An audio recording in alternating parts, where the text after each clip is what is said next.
సాయంకాలం పూట రామనామ సంకీర్తనము పుష్పంలో మకరందం వెదజల్లినట్టుగా మన రామనామాన్ని ఈ ప్రకృతిలోకి పంపిస్తే రామం అస్త్రమై బ్రహ్మాస్త్రమై మనకున్నటువంటి ఆ రాక్షసమైనటువంటి కాలాన్ని తీసివేసి దైవకాలంగా మనకు అనుగ్రహించేటువంటి ఈ రామనామ సంకీర్తన, ఆంజనేయ స్వామి నామ సంకీర్తన చాలా గొప్పనైనది.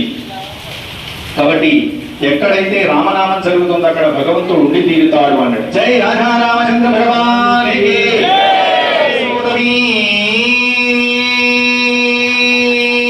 హనుమానికి. ఔషధం లేదు, అది ఔషధంలాగా పనిచేస్తుంది. మనకు శారీరక మానసికమైనటువంటి రుగ్మతలు ఏమున్నా ఎక్కడ నామస్మరణ జరుగుతుందో అక్కడ భగవంతుడు ఉండి తీరుతాడు అనేది శాస్త్రం, ధర్మం. కనుక ఈ ఆంజనేయ స్వామి యొక్క నామాన్ని ఎక్కడైతే ఉచ్చరిస్తారో, ఎక్కడైతే శ్రీరామ నామ భజన జరుగుతుందో అక్కడ ఆ ఆంజనేయ స్వామి ఉండి మనకున్నటువంటి కోరికలు తీరుస్తూ ఉంటాడు అంటాడు. కాబట్టి నేను ముఖ్యంగా ఈ ఆంజనేయ స్వామి హనుమాన్ దేవాలయంలో సామూహికంగా ఎందుకు ప్రారంభిస్తున్నారంటే సిరిసిల్ల పట్టణంలో ముందు ఎన్నో రోజుల కింద మన గ్రామాలలో ఎప్పటికి భజన కార్యక్రమం చేసేవాళ్ళు. పెద్ద మనుషులు 100 సంవత్సరాలు బతికారు. మనం చప్పట్లు కొట్టుకుంటూ ఎంతో చక్కగా ఆనందంగా వాళ్ళు భజన చేసుకుంటూ రామనామ సంకీర్తన చేశారు. ఇప్పుడు అలాంటి ఆనవాయితీని మనం ప్రవేశపెట్టడానికి నాకు ఒక ఆలోచన బట్టి ఆంజనేయ స్వామి అనుగ్రహించాడు. కమిటీ వాళ్ళు సహకారం చేస్తున్నారు. మీరు కూడా స్వాములు కూడా ప్రచారం చేసుకోండి.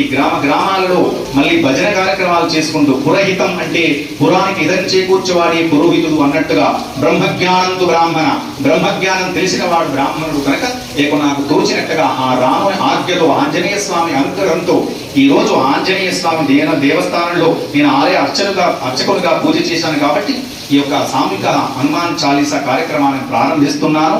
ఆ శ్రీరామ భక్త ఆంజనేయ స్వామి మన అందరినీ గ్రామాన్ని, దేశాన్ని, ప్రపంచాన్ని, సర్వ మానవాళిని కాపాడుతూ ప్రపంచ శాంతి చేకూర్చాలని కోరుకుంటూ జై శ్రీరామ్, జై శ్రీరామ్, జై హనుమాన్, జై హనుమాన్, జై హనుమాన్. సీతారామచంద్ర భగవాన్ కి పవన సుత వీర హనుమాన్ కి